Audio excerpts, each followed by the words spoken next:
Policy changes at the United States Postal Service, the same ones Democrats say are aimed at actually sabotaging mail-in voting in the November election. And now there's a number of Democratic senators who are so deeply concerned about how cost-cutting measures are impacting the nation's military veterans. The Associated Press reporting that hundreds of veterans are telling lawmakers right now that they're experiencing much longer wait times for truly essential mail-order prescription drugs.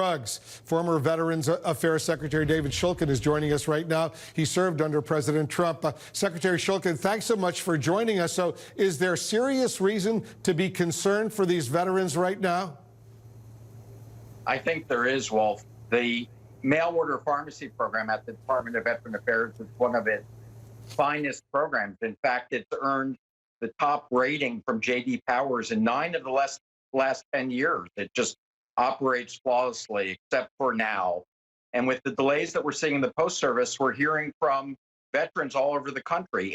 80% of our country's veterans that receive medication from the VA get them by mail. And so this is putting hundreds of thousands of our veterans at risk from serious health issues.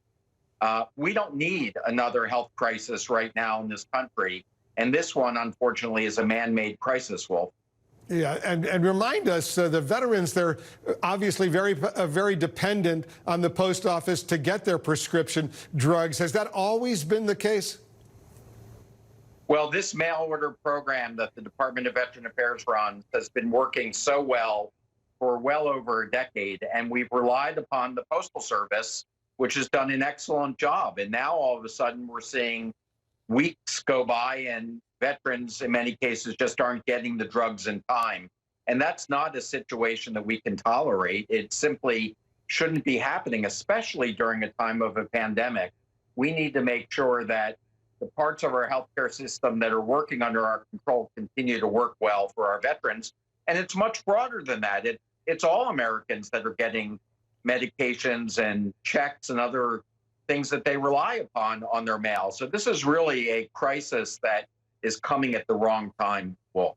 So if you had your way, I think it's fair to say, Secretary Shulkin, you would want the House of Representatives and the U.S. Senate to both come back to Washington, end their recess, their so-called recess, which is supposed to go on till after Labor Day, September 8th, get back and fund the U.S. Postal Service to make sure the veterans can get their prescription medication and to make sure that the voting system, especially in the midst of a pandemic when so many elderly people, people with underlying conditions are afraid to go wait in long lines at polling stations, you want them to get back and fund the Postal Service with the billions of dollars they need. Well, the Postal Service, no doubt, needs reform, and that's been a long time in coming. But now is not the time during a pandemic to be forcing these types of operational deficiencies. So we do need to fund this. We need to make sure that people aren't harmed by a Postal Service that isn't capable of fulfilling its mission. You know, Wolf, the irony is that the Postal Service employs more veterans than almost any other employer. 1 out of every 5 employees is a veteran themselves. So I know those employees want to be doing their mission. They do need the resources, and they shouldn't be blocked from being able to do their job until the right reforms are done in the right way, and that often takes time.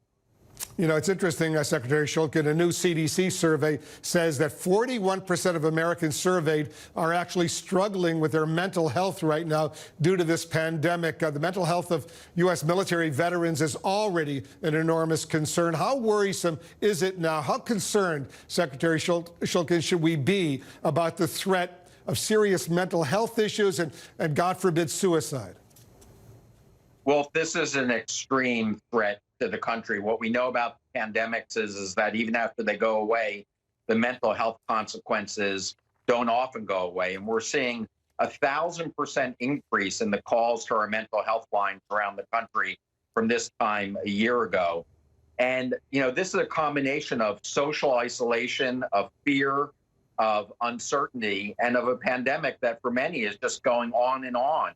And these consequences, which are severe anxiety, depression, and actually PTSD, these are very serious, and they can lead to severe consequences. In the CARES Act We got a lot of funding for physical health, but it was underfunded for behavioral health and mental health. And so we have to address that and take these concerns very seriously.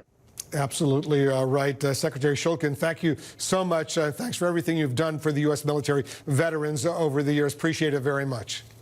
Thank you.